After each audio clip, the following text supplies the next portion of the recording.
Hello friends, welcome to Trichy சமையலறை. இன்றைக்கி நம்ம பார்க்க போகிறது பொட்டுக்கடலை உருண்டை. இது வந்து கார்த்திகை தீபத்துக்கு செய்கிற ஒரு நாட்டு பலகாரம். இதுக்கு தேவையான பொருள் என்னென்னட்டு ஸ்க்ரீனில் இருக்குது, பார்த்துக்கோங்க. அப்படியே ஒரு கடாயில் பொட்டுக்கடலையை போட்டு வெறுமனை வறுத்துக்கோங்க. அதை ட்ரை ரோஸ்ட் பண்ணிக்கோங்க. லோ ஃப்ளேமில் வச்சு வறுத்துக்கோங்க. தீச்சிடாதீங்க. அதை 3லேருந்து 4 நிமிஷம் ஆகும் இது வறுக்கிறதுக்கு.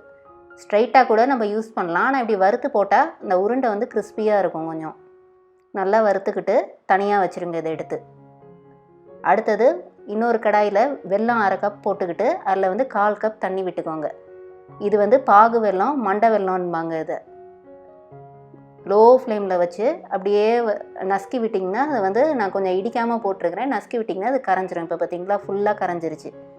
எதுக்கு இந்த ஸ்டெப்புனா வந்து ஃபஸ்ட்டு வந்து வெல்லத்தில் அழுக்கு இருக்கும், அதுக்காக தான் இது பண்ணுறது. தெரியுது பாருங்கள். அதை விட ஏலக்காயும் சுக்கு பவுடரையும் போட்டுக்கோங்க. போட்டு கிண்டிக்கிட்டே இருக்கும்போது பபுள்ஸ் வர ஆரம்பிச்சிடும். அடுத்தது லோ ஃப்ளேம்லேயே வச்சு பண்ணுங்கள். எப்போதும் இதை வந்து ஹை ஃப்ளேமுக்கு கொண்டு போகாதீங்க. பபுள்ஸ் வர ஆரம்பிச்சிருச்சு பாருங்கள். அடுத்தது ஒரு சின்ன பவுலில் தண்ணியை வச்சுக்கோங்க. தண்ணியை வச்சுக்கிட்டு 2 ட்ராப் எடுத்து விட்டு பாருங்கள். அதை விட்டு பார்த்துட்டு அந்த வந்து பாகை வந்து அப்படியே பால் மாதிரி ரோல் பண்ணுறதுக்கு பாருங்கள்.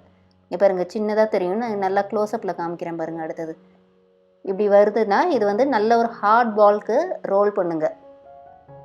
அடுத்தது ஒரு ஃபில்டரை வச்சுக்கிட்டு அப்படியே இந்த வறுத்த பொட்டுக்கடலை மேலே ஊற்றிடுங்க.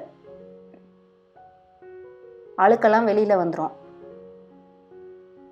ஸ்ட்ரைட்டாக போட்டிங்கன்னா நிறையா மண் இருக்கும் வெல்லத்தில், அதனால் செக் பண்ணிக்கோங்க. ஃபில்டர் பண்ணாமல் போடாதீங்க.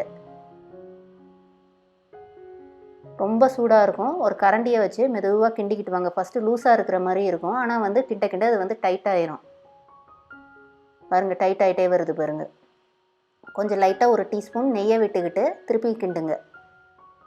இந்த வந்து பொட்டுக்கடலையும் வெள்ளைப்பாகும் ரொம்ப சூடாக இருக்கும். அதனால் நான் வந்து தண்ணியில் கையை நினச்சிக்கோங்க. இல்லாட்டி வந்து அரிசி மாவோ இல்லாட்டி பொடி பண்ண சர்க்கரையிலையோ கையை லைட்டாக தேய்ச்சிக்கிட்டு பிடிங்க. ரொம்ப சூடு இருக்கும், கவனமாக பண்ணுங்கள். நான் தண்ணியில் கையை நினச்சிருக்கிறேன். சூடு ரொம்ப ஜாஸ்தி இருக்கும். இது தேவையான அளவு சின்ன சின்ன உருண்டையாக இந்த மாதிரி பிடிச்சிக்கோங்க. டிஸ்கிரிப்ஷன் பாக்ஸில் என்னோடய பிளாகோட லிங்க்கு கொடுத்துருக்குறேன். அதை வந்து கிளிக் பண்ணி போய் பாருங்கள். நிறையா டிப்ஸ் கொடுத்துருக்குறேன். இந்த வீடியோ பிடிச்சிருந்துச்சுன்னா திருச்சி சமையலறைக்கு லைக் பண்ணுங்கள், ஷேர் பண்ணுங்கள், மறந்துடாமல் சப்ஸ்கிரைப் பண்ணுங்கள்.